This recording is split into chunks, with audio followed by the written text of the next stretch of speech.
started? Has it started now, Provost? Thank you. So as I said, anyway, good morning. Welcome to the meeting of the Council, which is being recorded.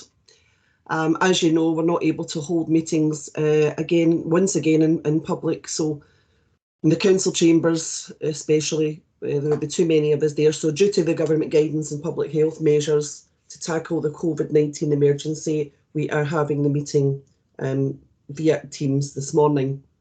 And it's important that we take those steps to make sure that the proceedings of the Council are open to the scrutiny of the public, and the recording of the meeting will be available later to watch on, I think, the Council's website and YouTube.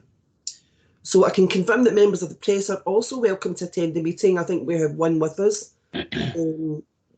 Stephanie Braun, I think, is here. So welcome, Stephanie, and any others who have joined us. Now, I know you'll all be well familiar with the basic rules to be followed, but there's only one thing that I'm going to stipulate this morning, is that you make sure your microphones are muted, please, because it does interfere with the sound and other contributions from other members. So thank you in anticipation. So I'll do my best to make sure everyone gets a chance to speak if they wish, but could I just ask members to be patient, please, and we'll get around to you. Before moving to the agenda, can I ask the clerk to just let me know for sure that everyone is here before we begin with the business?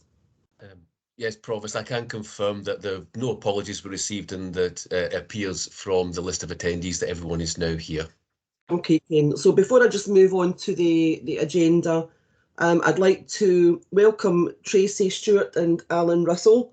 Tracy, as you probably all know, is taken over from Gordon McKinley. Gordon leaves the Council this week after a long period of employment. So good luck to Gordon, and also good luck to Tracy. And Alan Russell is our new Chief Executive. So congratulations, Alan. I think we're all very happy about your appointment. But Alistair MacArthur, in the meantime, is Acting Head of Finance and Resources. So Alistair's here with us too. This is also Ken's final meeting, unless there are any emergency meetings called, but officially this is his last meeting.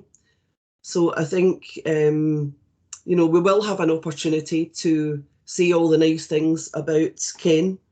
But I just wanted to thank him publicly today on this forum for all of his years of service to the Council, and for always giving us the best advice.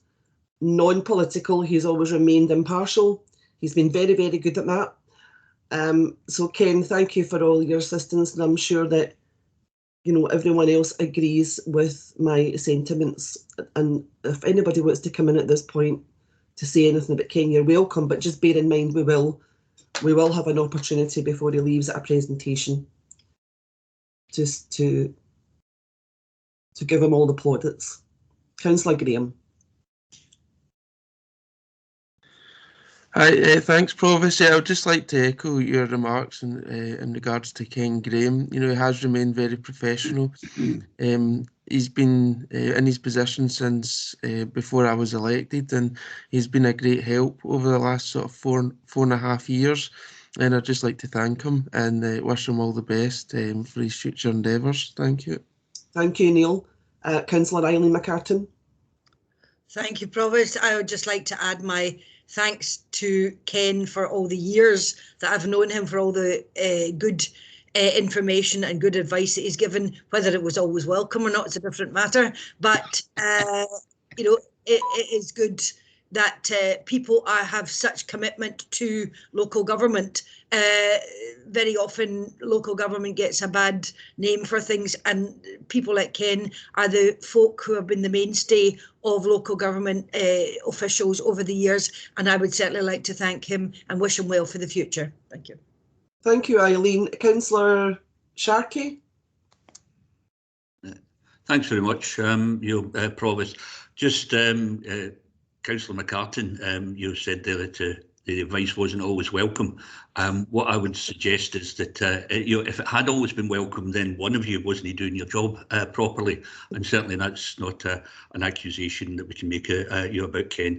I just wanted to say that I've had experience of a lot of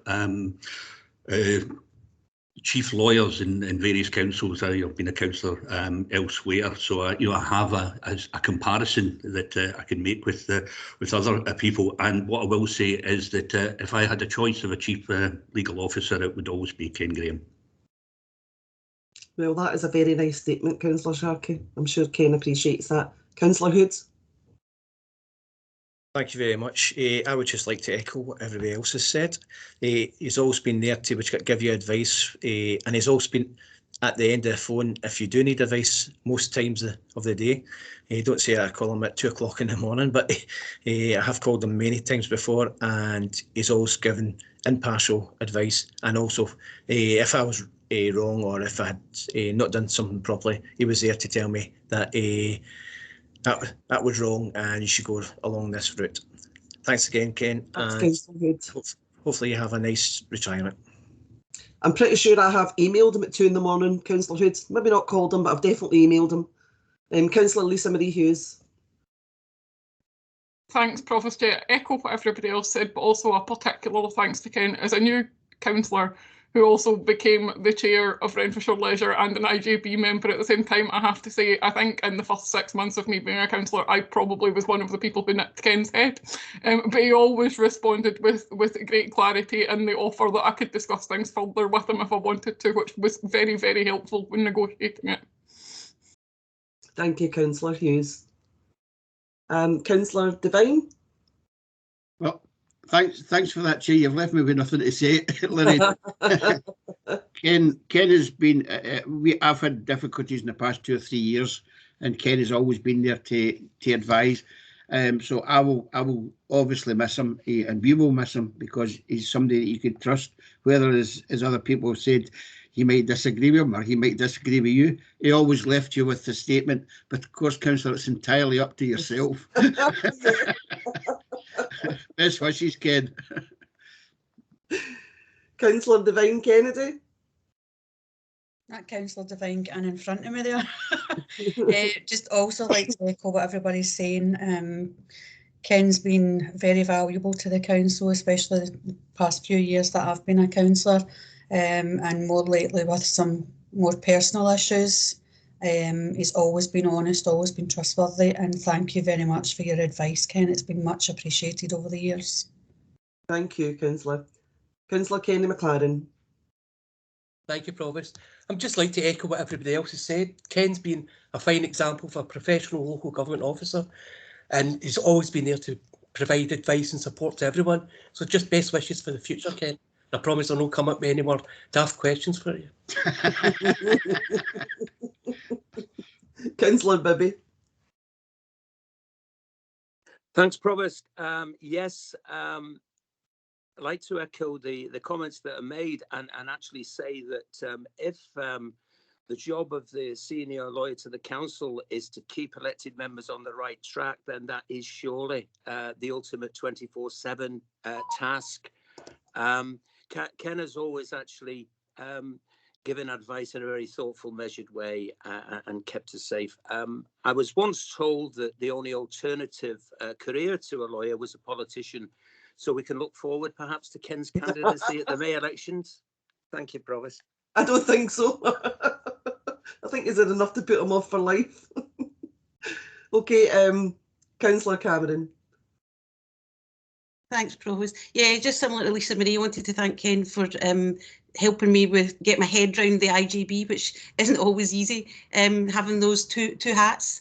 Talking of hats, it was really, really difficult, and I really relied on his support and advice. And on another note, we were all surprised that it was your 60th birthday, Ken, so we thought you were much younger, so that's another compliment. Shh, he was trying to keep that quiet. Councillor Andy Doig.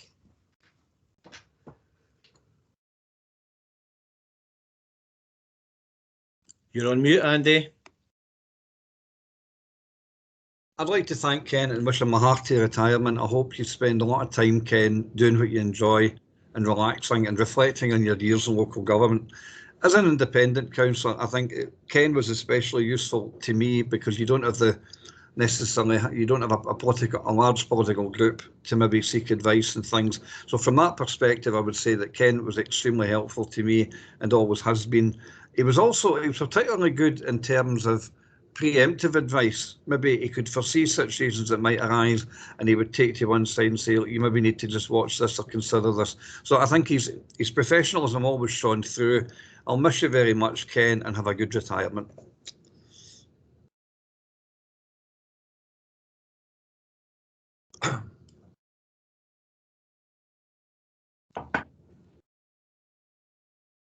Lorraine, you're on mute. Oh, Councillor Milet, don't know how that happened. Thanks, Provost. I just wanted to come in and wish Ken all the best. I know certainly most times that I've picked up the phone, it's been extremely difficult questions. He's always went away, he's always come back with the things. In fact, I think he said to me on a few occasions, you never come to me about anything easy, do you? So he has always been there, he's always come back. Most of the times, as I say, we would always agree with his answer. So I really wish him all the best. I hope he does well in whatever he does. He's certainly done well here, and I thank him for his help and advice over the years. Thanks, Ken. Thank you, Councillor Milet. Councillor McGurk. Thanks, Provost. Yeah, I also want to add my thanks to Ken. He's been extremely helpful for me in the last few years, that's for sure. And I really appreciated it. My view was he was far too young to believe in this post, and I think we needed him for a few more years. But I wish you all the best, Ken, and your family too. Take care. Thank you. And Councillor Nicholson. Thanks, Provost. I just want to put on record my own personal thanks to Ken for over the years for his support and his advice, and also for the administration for the past 5 years. It's been a really helpful and supportive role he's played with us over that period. But one thing I will miss is his multiple choice answers sometimes he used to get. but on the other hand, which is a classic legal response as well, and I do echo everybody's views about Ken with regards to his helpfulness, and he does respond quickly to queries.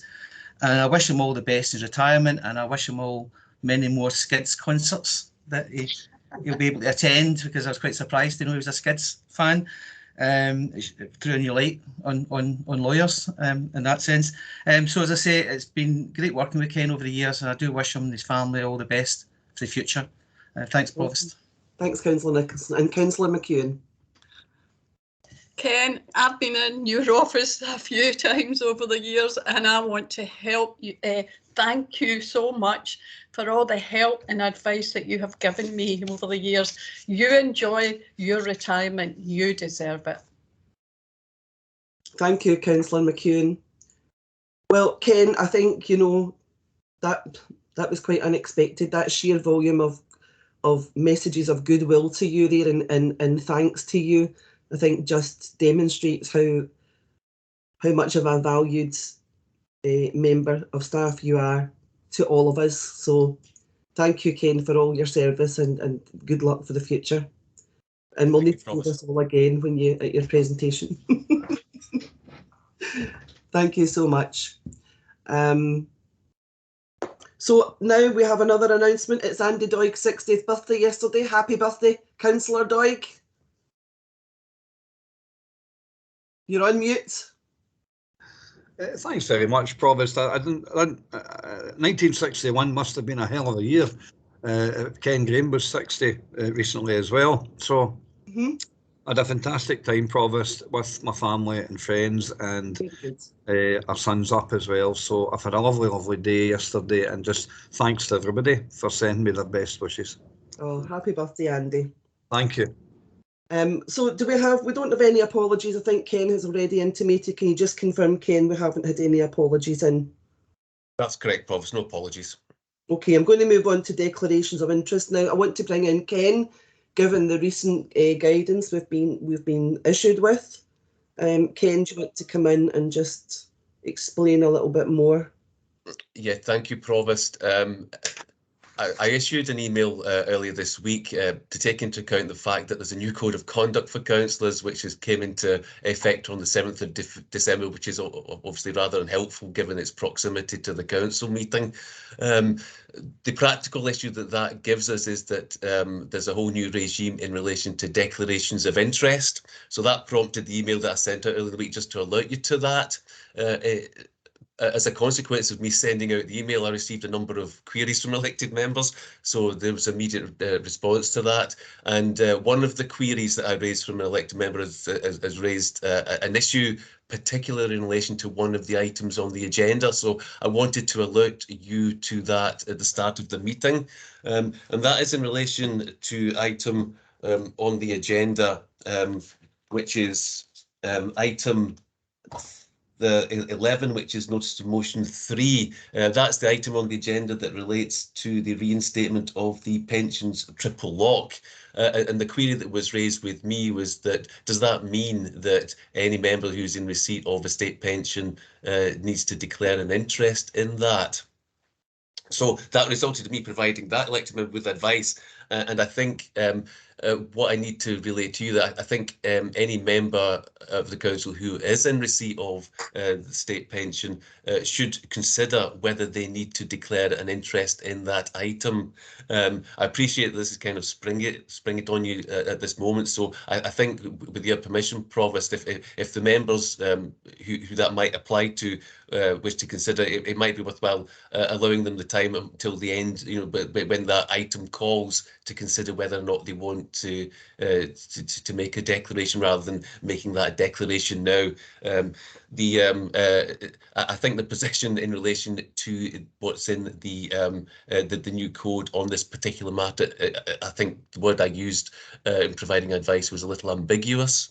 But the advice I always give to elected members, where if there's any doubt whether or not to declare an interest, you should always err on the side of caution. So with those comments in mind, I'm happy to answer any particular questions on that, or if members wish to wait till the item calls.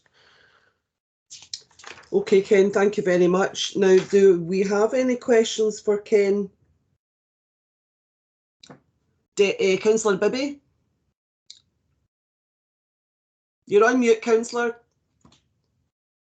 Are we on declarations of interest yet, Provost? Yeah, well, I just wanted to. I'm just about to ask the members if they want to declare. Yeah. Or have any questions for Ken?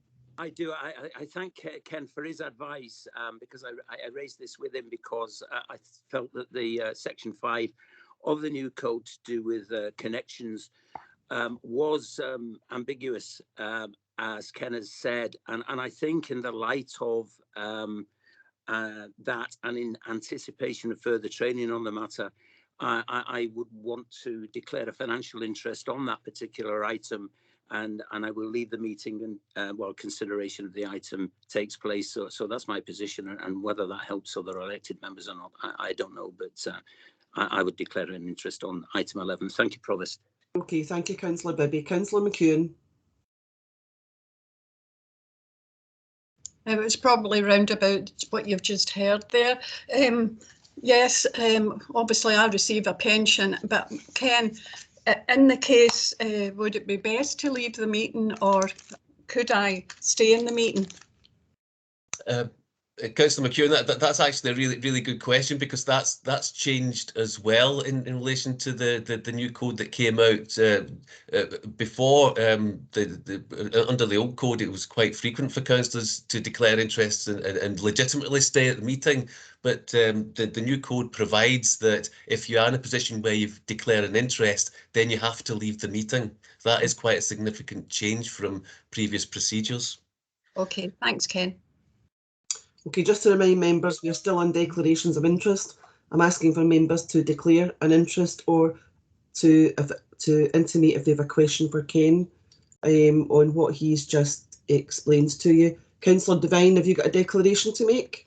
Yes, as you know, Provost, I've just reached the retirement age, so I do receive a pension, so I will, as Ken says, I will take his advice, and it's really up to me, but I'll leave the meeting as well. Okay, Councillor. Okay. Councillor Davidson, do you have a declaration or a question for Ken? No, I have a declaration. I'm not old enough to receive a pension myself yet, but my husband is in the seat of the state pension, so I do declare a financial interest and I will leave. Okay, thanks, Councillor. Councillor Brown.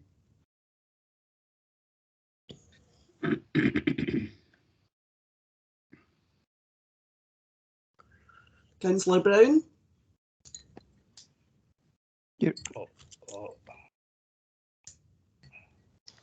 That's it, working now. I receive a pension, so declare an interest. I also have a works pension. Do I need to declare that as well? Ken?